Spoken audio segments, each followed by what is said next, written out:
Good morning student. Baiklah, kita akan melanjutkan materi kimia kita masih tentang kimia dalam kehidupan.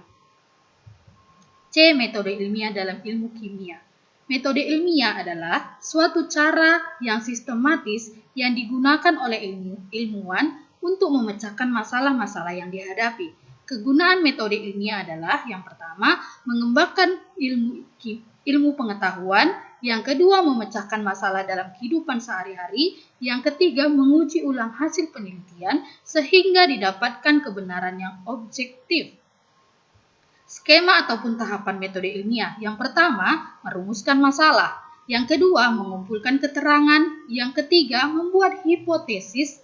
Yang keempat, melakukan percobaan. Di mana melakukan percobaan kita harus mencatat data, mengolah data, dan menganalisis data.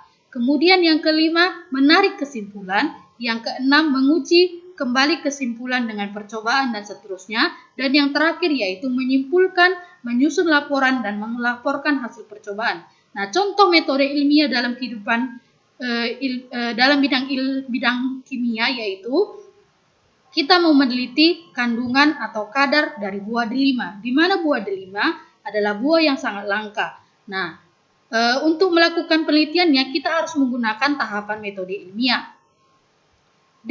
Keamanan dan keselamatan kerja di laboratorium. 1. Alat-alat laboratorium dan fungsinya. Yang pertama yaitu buret. Fungsinya untuk melakukan titrasi. Kemudian yang kedua klem, fungsinya tempat meletakkan buret. Yang ketiga statif, fungsinya untuk menegakkan buret dan corong pisah. Kemudian gelas ukur, fungsinya untuk mengukur volume larutan. Kemudian pipet tetes, fungsinya memipet atau mengambil larutan dalam jumlah sedikit. Erlenmeyer, fungsinya tempat membuat dan menyimpan larutan. Tabung reaksi, fungsinya mereaksikan larutan dalam jumlah sedikit. Beker gelas atau gelas kimia, fungsinya tempat untuk menyimpan dan membuat larutan. Kaca arloji, fungsinya tempat untuk menimbang bahan-bahan kimia. Ball filler, fungsinya membantu dalam memipet larutan. Corong, fungsinya untuk memasukkan atau memindahkan larutan dan menyaring larutan yang diberi kertas saring. Labu ukur, fungsinya untuk membuat atau mengencerkan larutan dengan volume tertentu. Cawan porselin dan mortar, fungsinya mengerus atau menghancurkan senyawa kristal. Nah, yang dimaksud dengan cawan porselin yang ini dan yang dimaksud dengan mortar yang ini. Kemudian pipet volume atau pipet volume, fungsinya memipet larutan dengan volume tertentu. Pipet ukur, fungsinya memipet larutan dengan volume tertentu. Bunsen, fungsinya pemanas. Kaki 3, fungsinya penyangga tempat wadah yang akan dipanaskan. Kawat kasa, fungsinya tempat wadah yang akan dipanaskan. Spatula, fungsinya mengambil zat kristal atau padat. Batang pengaduk, fungsinya untuk mengaduk suatu larutan. Penjepit tabung, fungsinya untuk menjepit tabung ketika terjadi pembakaran. 2. Simbol bahan kimia berbahaya. Nah, bahan kimia biasanya di suatu kemasan atau tempat penyimpanannya diberikan simbol. Yang pertama yaitu simbol bahan kimia mudah meledak. Yang kedua, simbol bahan kimia mudah terbakar. Yang ketiga, simbol bahan kimia beracun seperti gambar tengkorak. Kemudian simbol bahan kimia penyebab iritasi.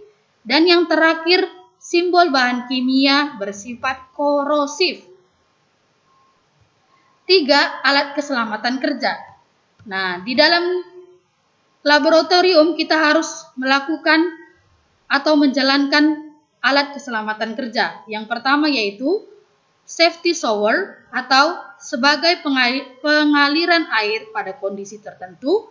Yang kedua, bak cuci sebagai sarana pencucian alat-alat yang sudah dipakai. Lemari asam sebagai tempat bekerja saat pencampuran bahan kimia berbahaya dan mudah menguap. Yang ketiga, washer, alat untuk menyemprotkan air pada mata ketika mata terkena bahan kimia. Yang kelima, perlengkapan kerja seperti jas laboratorium, kacamata pengaman, sepatu tertutup, sarung tangan, dan masker. Yang keenam, pemadam kebakaran atau alat pemadam api ringan atau APAR. Kemudian yang ketujuh, alarm sebagai penanda terjadinya bahaya. 8, kotak P3K yang terdiri dari obat-obatan luka kecil. Nah, sekian pelajaran Miss hari ini. Nah, di sini Miss akan berikan soal latihan kimia dan kerjakan di buku latihanmu masing-masing. Sekian pertemuan pembelajaran kita hari ini. Thank you for today, student.